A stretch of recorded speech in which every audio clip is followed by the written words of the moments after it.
The amazing iWalk 2.0 Crutch gives you the freedom and pain-free mobility never before available. Now there's no more hand, wrist or underarm pain, and you can go about your day-to-day routine with ease. I'm Kelly Roberts, and I'm going to show you how to adjust and tailor your iWalk 2.0 so that walking for your first time will be safe and easy. We'll go through setting the height, vertical alignment, and adjusting and tensioning the straps. We'll start with your iWalk fully assembled. Now, let's remove all three of the straps. Simply push forward on the T-lock buckle and lift off. Put them aside for now. Next, make sure the thigh support thumb screws are loose and that the supports can rotate like this. The next step is really important, orienting the foot for left or right leg use.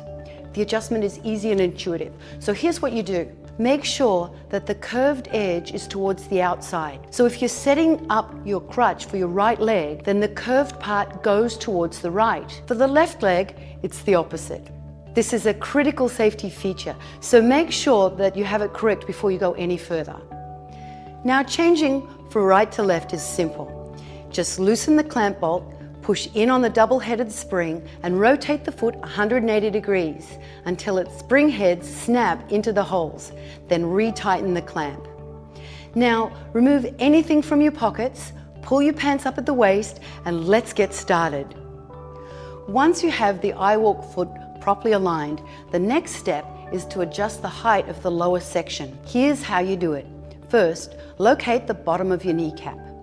Then, either sitting or standing, hold the crutch in front of your leg with the back of the knee platform against your shin.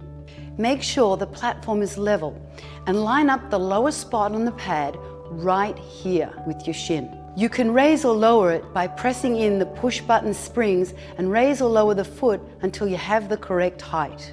We've purposely set the height a little low because it's going to be easier for you to learn at this height. Later, we'll raise it a bit, but for now, tighten the clamp bolt and check the height. Make sure the spring heads are fully engaged in the holes, otherwise the crutch can collapse when you put weight on it, and we certainly don't want that. In a moment, you're going to kneel on the platform, but before you do, remember that at this point, you're holding the crutch up and it's not supporting you. So make sure you have a helper or a handrail or some other stabilizing surface you can rely on in case you lose your balance. Place the foot of your iWalk directly beside your good foot, about shoulder width apart. Okay, so now grab the handle and slip your knee all the way to the front of the platform.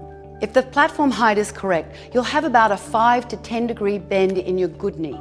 Keep kneeling on the crutch, and now we're going to adjust the upper section height. The goal is to have the thigh supports as high as possible on your leg.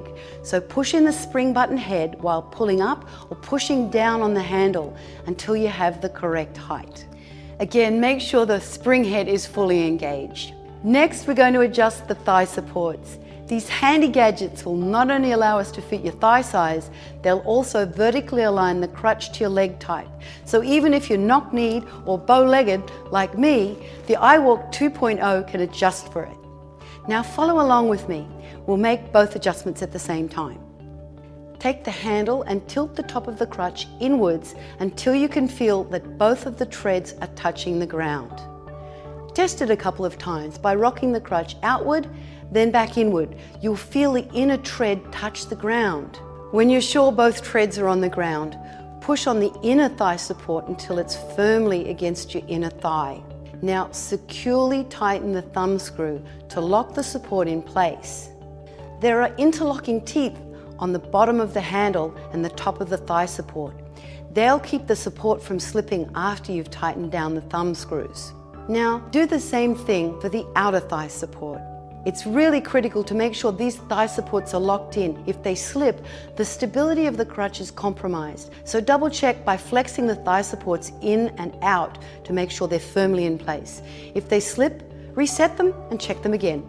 Also, if your thigh supports are adjusted asymmetrically, like this, that's perfectly normal for many leg types. Next, we're going to install the straps. But before we do, I want to show you how they work. The straps have two sections, the length adjustment section and the donning and doffing section. The length adjustment section, which has the black buckles, is used for adjusting the length of the strap to fit your leg. So you should only have to adjust this one time, then you're done. The donning, doffing or on-off section, which has the grey buckles, is used to tension and release the strap so you can quickly and easily get into and out of the crutch. You'll use this each time you put on or take off your eye walk. Let's start by fully extending the straps. First, extend the adjustment section by lifting up on the tension lock while pulling on the T-lock buckle. Next, extend the donning doffing section the same way. By the way, even though the black and grey tension lock buckles look different, they work the same way. While you're doing this, notice that there's a fold that's stitched into the strap. This stops the strap from going all the way through the buckle to leave enough room so that you can hang on to it. Now install the 3 straps onto the crutch, starting with the black buckles on the inside of the crutch. Let's pull the comfort pads out of the way for now. Let's also slide the calf strap to the back of the platform. Next, you're going to adjust the length and tension of the straps. Start by kneeling on the crutch again, but remember the crutch isn't supporting you yet, so keep a good grip on the handle and position your feet properly. Drape the strap over the back of your knee and attach the grey T-lock buckle to the front of the platform. Make sure your knee is all the way forward and pull up and over on the adjustment end until the strap is snug but not fully tight. If you've got it right, you shouldn't ever have to adjust this part again. Now pull on the donning doffing strap to lock yourself in. It should be really tight, especially when you're learning. Getting a finger between the strap and your leg should be possible, but not easy. That's all you have to do. Repeat this for the upper thigh strap and then finish with the calf strap. Generally, you want the calf strap to be as far back as possible, but if you have a cast, boot, brace, or condition that needs accommodation, you can slide the strap forward to where it best functions.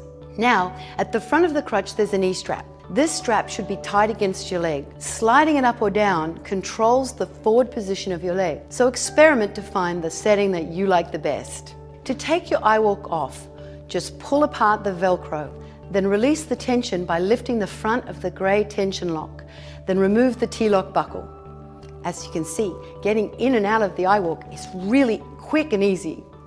Now that your eye walk 2.0 is adjusted to fit you, you're ready to take your first steps, which I'll guide you through in our next video. It's time to get off those crutches and experience a whole new world of mobility and freedom that you can only get with your eye walk 2.0.